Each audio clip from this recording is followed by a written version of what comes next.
US counsellor office कुछ visa categories हैं जिनमें कुछ पॉलिसी चेंजेस कर रहे हैं।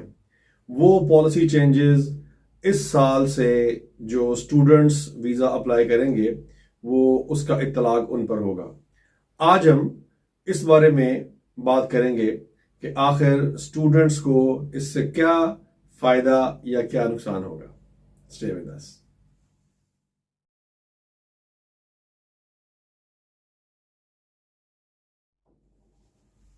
बहुत देर बाद यूएस काउंसलर ऑफिस कुछ तब्दीलियां करने के बारे में सोच रहे हैं, बल्कि उन्होंने कुछ चीज़ें प्रपोज की हैं जो इस साल से उसका जो स्टूडेंट्स वीज़ा के लिए जाएंगे, जिनमें एफ, एम और जे ये कैटेगरीज हैं जो इससे मुतासर होंगी।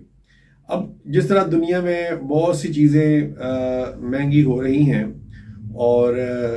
हर हर रोज़ ही हम कोई ना कोई नई चीज़ देखते हैं, बिल्कुल उसी तरह से यूएसए ने भी ये फैसला किया है कि क्यों ना स्टूडेंट वीज़ा फीस जो है वो 53% बढ़ा दी जाए। जी हाँ, 53% जो फीस है वो बढ़ रही है। यानी ये था कि जो ये फीस थी ये $160 हुआ करती थी, मगर अब ये फीस अगर जो ये चीज़ें इसका अगर इत्तलाक इस साल हो जाता है, यानी ये जो उन्होंने कुछ तब्दीलियां जो करना चाह रहे हैं अगर वो उन्होंने इस साल कर दी, तो इसी साल से जो स्टूडेंट्स हैं उनको $245 फीस जो है वो सिर्फ वीज़ा के लिए अदा करनी पड़ेगी। ये इस तरह से, और उसमें कुछ और भी चेंजेस हैं। यानी एक तो ये है कि इससे जो वीज़ा का जो प्रोसीजर है वो शायद जल्दी हो जाएगा और वो ज़्यादा लोगों को इसमें एम्प्लॉय करेंगे और हमारे ही जो हम उनको वीज़ा फीस देते हैं तो उसका जो बेनिफिट है वो शायद स्टूडेंट्स को भी देखने को मिलेगा। एक बहुत ही अहम जो डेवलपमेंट है जो होने जा रही है वो ये है कि आम तौर पर जो स्टूडेंट्स हैं उनको जब वीज़ा इशू किया जाता है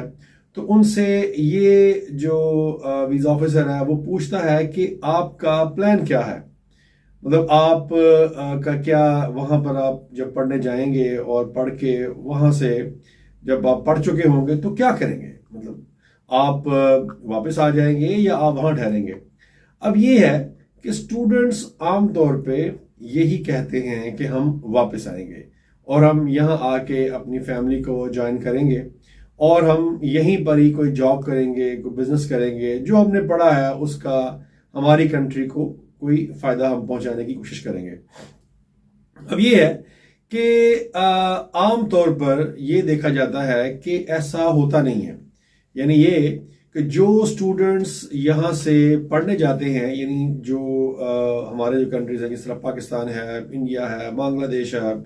और श्रीलंका है, इन कंट्रीज के जो स्टूडेंट्स हैं ये जब वहाँ पर चले जाते हैं तो ये फिर वहाँ चाहते हैं कि हम वहीं पर ही अपना स्टे प्रोलॉन्ग करें और वहीं पर ही रहें। उसके लिए फिर वो डिफरेंट जो कैटेगरीज हैं उनमें अपने किस्मत आजमाई करते हैं।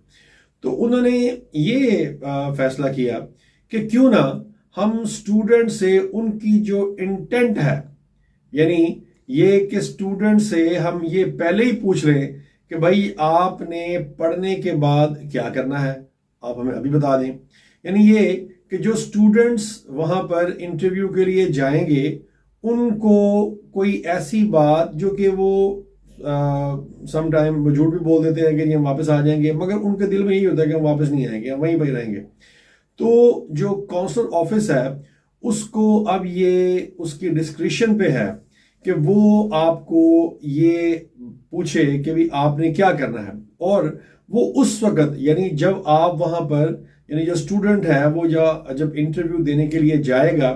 तो वो उस वक्त उसकी इंटेंट पूछेगा कि आपने क्या करना है।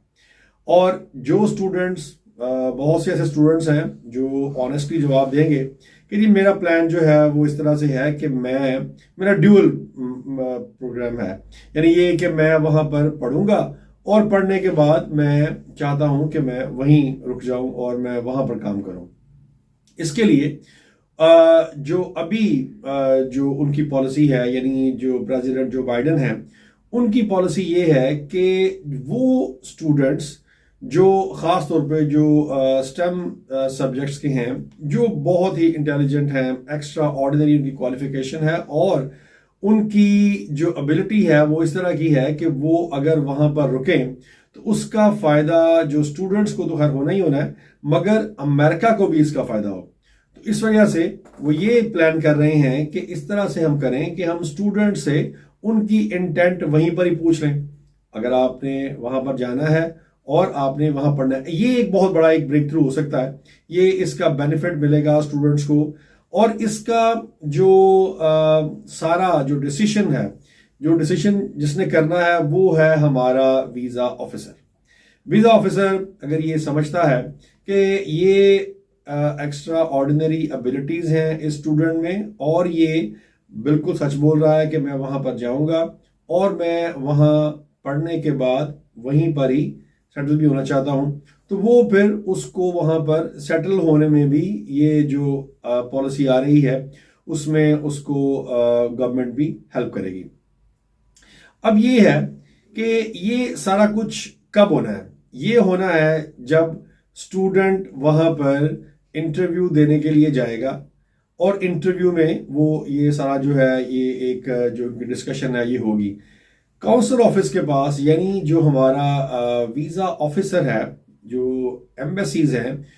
उनके पास ये उनकी डिस्क्रिशन है, उनके पास ये पावर्स हैं कि वो अगर ये चाहें तो वो स्टूडेंट का, यानी जो FM और J, ये जो लोग हैं, इनके वीजा का वो इंटरव्यू भी वेव कर सकते हैं और वो आपको, यानी आपने अपनी जो वीजा एप्लीकेशन देनी है उसमें इतनी डिटेल्स दे देनी है कि वीजा ऑफिसर को आपका इंटरव्यू करने की जरूरत ही पेश ना आए। मगर अगर जो वीजा ऑफिसर है वो ये समझता है कि आपका इंटरव्यू करना चाहिए, बेसिकली इंटरव्यू जो है वो स्टूडेंट का बेनिफिट होता है। यानी इस तरह से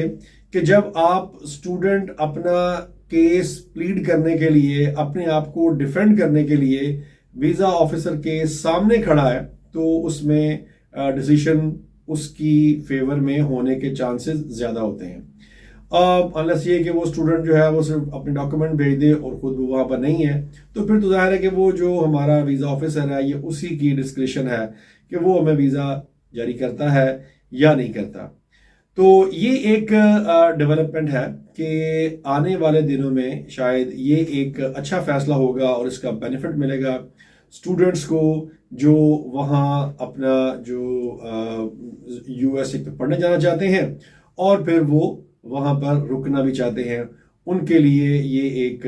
फायदा की डील साबित होगी। Thank you very much for watching the video.